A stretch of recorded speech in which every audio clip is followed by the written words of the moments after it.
लोकसेवाको IQ सम्बन्धी आज केही प्रश्नहरू लिएर आएको छु। आजका सम्पूर्ण प्रश्नहरू निकै महत्त्वपूर्ण छन्। भिडियोलाई अन्तिमसम्म हेरिदिनु अनुरोध गर्दछु।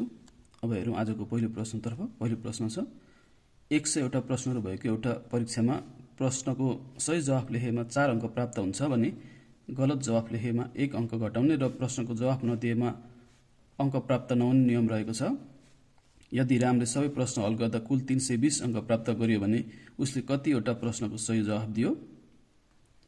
Option A 80, option B 84, option C 16 र अप्सन डी 64 छ। अब यसको सोलुसन हेरौँ। सोलुसन मानौ सही जवाब दिएको प्रश्नको संख्या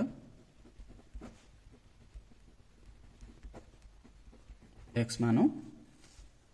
अब त्यसपछि गलत जवाब दिएको प्रश्नको संख्या बराबर जम्मा 100 वटा प्रश्नहरू छन्। 100 वटा प्रश्नमा x वटा प्रश्नको सही जवाब दियो भने गलत जवाब दिएको प्रश्न भयो 100 माइनस x भयो। अब त्यसपछि प्रश्न अनुसार हेरौँ।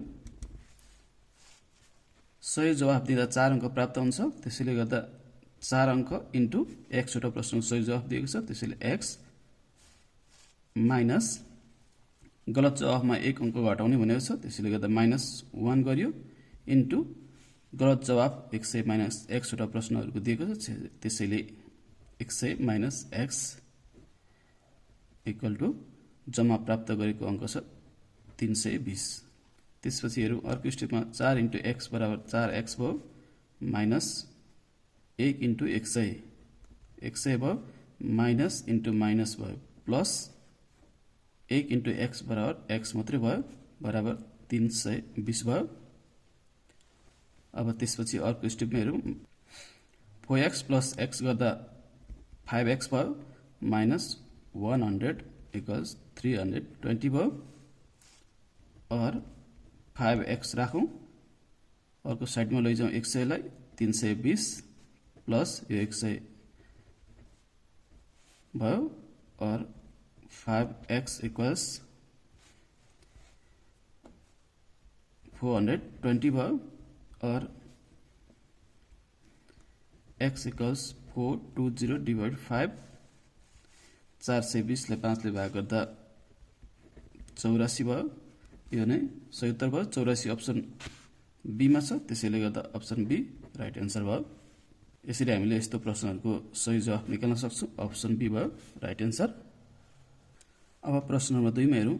In a class test +3 marks are given for every correct answer and -2 marks are given for every incorrect answer and no marks for not attempting a question. Rakesh scores 18 marks by attempting 16 questions. How many questions has he attempted correctly? Option A 10, option B 9, option C 6 र option D 14 यसरी दिएको छ। अब यसको solution हेरौँ। Solution मानौ let correct answer correct x वटा गर्यो।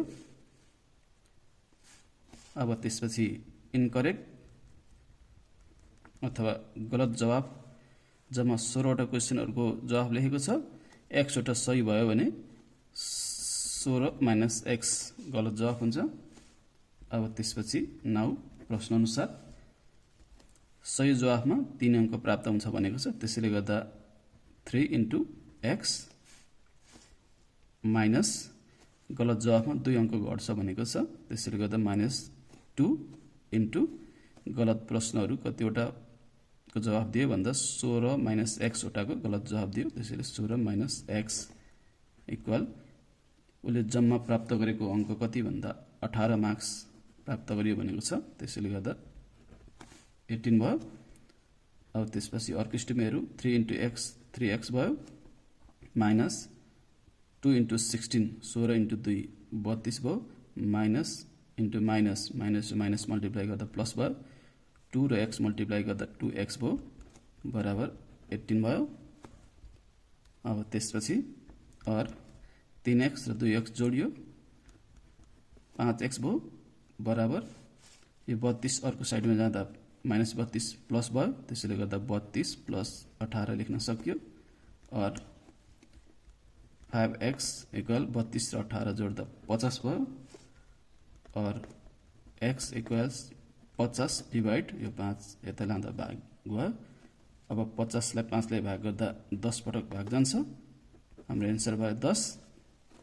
10 अप्सन ए मा छ, त्यसैले गर्दा यस प्रश्नको सही उत्तर भयो अप्सन ए को n। यो नै सही उत्तर भयो। 10 वटा क्वेशनको उत्तर उसले सही गरेको थियो भन्ने यसरी पत्ता लगाउन सकियो। अब प्रश्न नम्बर 3 मा छ in a class test +3 marks are given for every correct answer and -2 marks are given for every incorrect answer and no marks for not attempting a question. Mon scores -5 marks in this test though he has got 7 correct answers. How many questions has he attempted incorrectly? Option A 11, option B 12, option C 13, option D 14. यसरी question दिएको छ। यहाँ प्रश्नमा भनेको छ एउटा class टेस्टमा एउटा प्रश्नको सही जवाफ मिलायो भने 3 मार्क्स प्राप्त हुन्छ र गलत जवाफ लेख्यो भने -2 मार्क्स आउँछ र कुनै पनि जवाफ लेखेन भने कुनै पनि मार्क्स आउँदैन र काटिदैन पनि।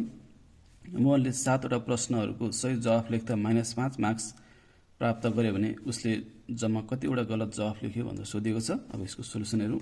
सोलुसन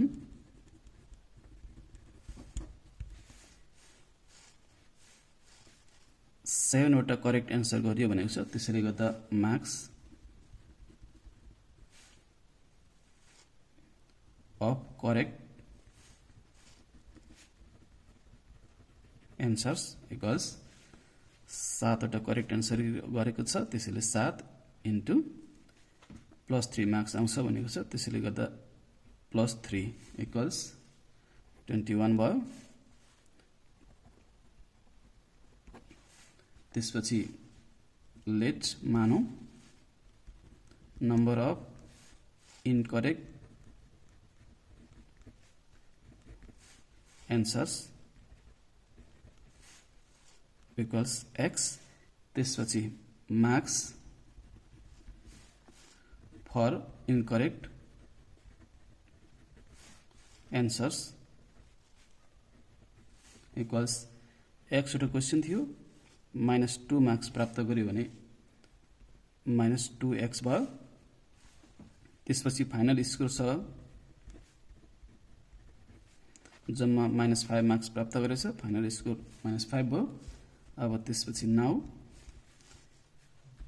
अब्टेन मार्क्स भनेको 21 छ करेक्ट एन्सरबाट, 21 माइनस इनकरेक्ट एन्सरबाट प्राप्त गरेको अङ्क छ -2x इक्वल्स फाइनल स्कोर छ -5। त्यसपछि अर 2x इक्वल्स 21 माइनस यता प्लस भयो, +5 इक्वल्स 26 भयो। और x इक्वल्स 26 डिवाइड 2 इक्वल्स 13 भयो। 13 अप्सन सी मा छ,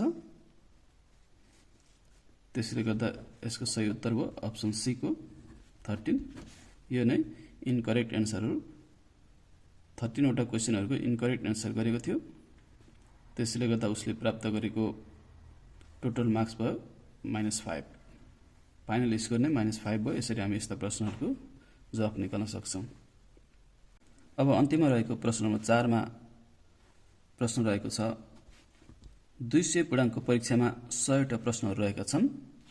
उक्त परीक्षामा प्रश्नको सही जवाफ लेखेमा 2 अङ्क प्राप्त हुन्छ भने गलत जवाफ लेखेमा 20% अङ्क घटाउने र प्रश्नको जवाफ नदिएमा अङ्क प्राप्त नहुने नियम रहेको छ। उक्त परीक्षामा उत्तीर्ण हुन 40% अङ्क प्राप्त गर्नुपर्दछ। यदि रामले 80 वटा प्रश्नहरू हल गर्दा कुल 136 अङ्क प्राप्त गर्यो भने निम्न प्रश्नहरूको जवाफ लेख्नुहोस्। प्रश्न नम्बर ए मा छ उसले कतिवटा प्रश्नको जवाफ लेखेन, बी मा छ उसले कतिवटा प्रश्नको सही जवाफ दियो, सी मा छ उसले कतिवटा प्रश्नहरूको गलत जवाफ दियो र डी मा छ रामले कति प्रतिशत अङ्क प्राप्त गर्यो। उक्त परीक्षामा राम उत्तीर्ण वा अनुत्तीर्ण के भयो भनेर सोधिएको छ। अब यसको सोलुसनहरु सोलुसन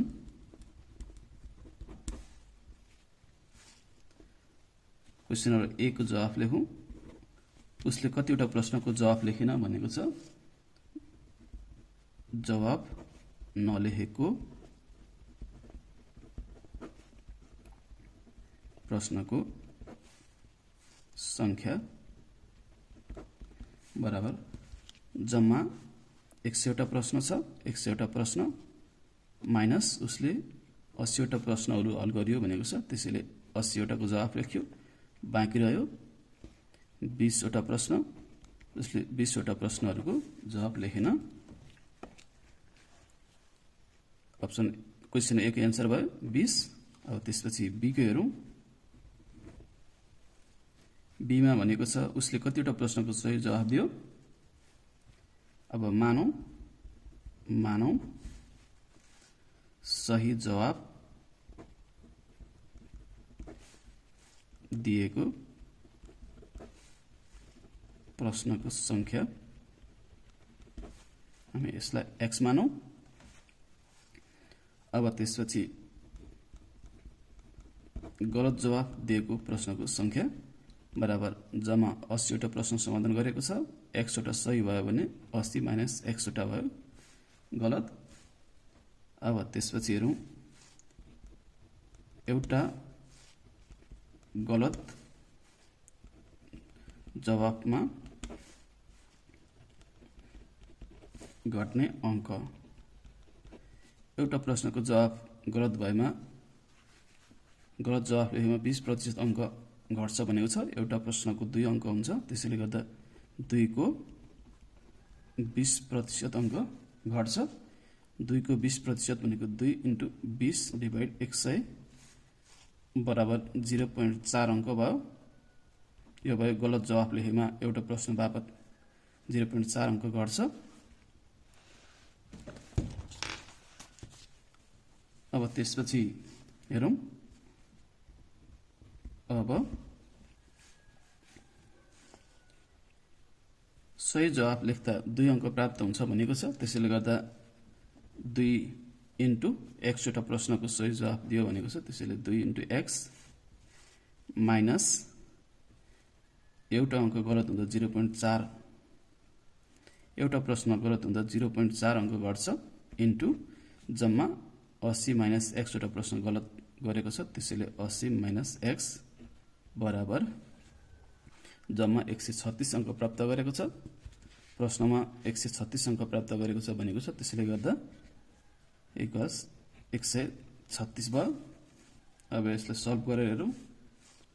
2x माइनस 0.4 इन्टु 80 32 भयो। माइनस इन्टु माइनस प्लस भयो 0.4 इन्टु x 0.4x भयो बराबर 136 भयो।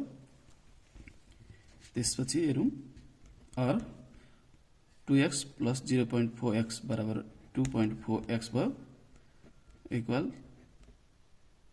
136 माइनस 32 अर्कोतिर जाँदा 32 भयो प्लस 32 और 2.4x इक्वल्स 136 र 32 जोड्दा 168 भयो और x बराबर 168 डिवाइड 2.4 गर्दाखेरि 168 लाई 2.4 ले भाग गर्दा 70 भयो। 70 वटा प्रश्नहरुको सही जवाफ दियो। यो न भयो क्वेशन नम्बर B को आन्सर। उसले कतिवटा प्रश्नको सही जवाफ दियो 70 भयो आन्सर। 70 वटा। अब त्यसपछि क्वेशन नम्बर C मा हेरौं। उसले कतिवटा प्रश्नको गलत जवाफ दियो। अब C को आन्सर हेरौं। गलत जवाफ दिएको प्रश्नको संख्या बराबर 80 वटा प्रश्नमा 70 वटा प्रश्न सही भयो। 80 माइनस 70 बराबर 10 वटा। 10 वटा प्रश्नको जवाफ गलत भयो। अब त्यसपछि प्रश्न नम्बर डी मा हेरौं। डी मा छ यसको एन्सर भयो 10। रामले कति प्रतिशत अंक प्राप्त गर्यो? उक्त परीक्षामा राम अनुत्तीर्ण वा उत्तीर्ण के भयो भनेर सोधिएको छ। अब त्यसपछि हेरौं प्राप्ताङ्क प्रतिशतमा जम्मा प्राप्ताङ्क 136 ल्याएको छ। जम्मा 200 पूर्णाङ्कमा 200 इन्टु 100% बराबर 2 0 क्यान्सल भयो। 136 लाई 2 ले भाग गर्दा 68% भयो। उसले 68% अंक प्राप्त गरेको छ। 40% अंक प्राप्त गर्दाखेरि उत्तीर्ण भइन्छ। उसले 40 भन्दा बढी 68% अंक प्राप्त गरेको छ, त्यसैले गर्दा राम परीक्षामा उत्तीर्ण भयो। यसरी हामीले यसका सबै 4वटै प्रश्नहरूको जवाफ निकाल्न सकेका छौं। साथीहरु, आजको भिडियो कस्तो लाग्यो? भिडियो राम्रो लाग्यो भने लाइक, कमेन्ट तथा शेयर गरी यस च्यानललाई सब्स्क्राइब गरिदिनु हुन यहाँ समक्ष हार्दिक अनुरोध गर्दछु।